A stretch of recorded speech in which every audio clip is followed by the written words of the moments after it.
He systematically sought over a period of many years to ruin Burr's chances through insults, slights, and writing campaigns.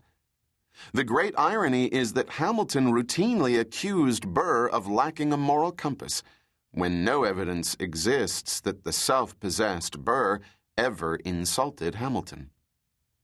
The essential problem in Americans' understanding of the Burr-Hamilton relationship is that it has only been described to them in personal, pathological, or sexual terms. The relationship has been removed from politics, where it rightly belongs.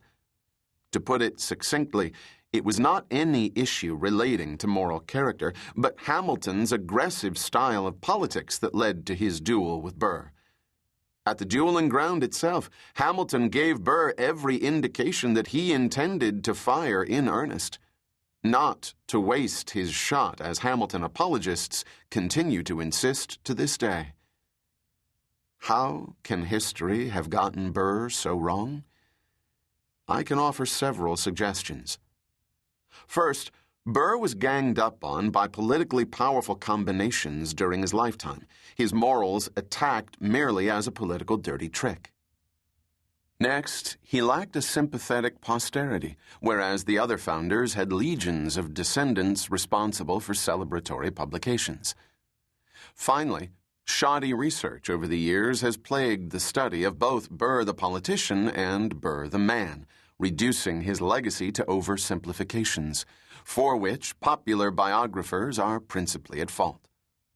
Writers tend to have an unconscious need to construct a narrative that features noble minds, courageous arms, and a foil, or black sheep, against whom the good guys are to be compared.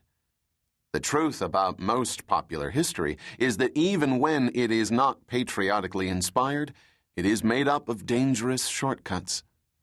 As things stand, popular treatments disparaging Burr have proven quite seductive. History is not a bedtime story.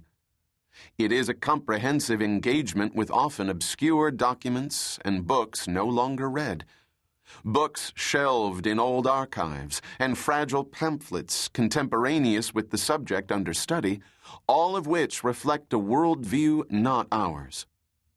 We cannot make 18th century men and women familiar by endowing them and their families with the emotions we prefer to universalize. Nor should we try to equate their politics with politics we understand.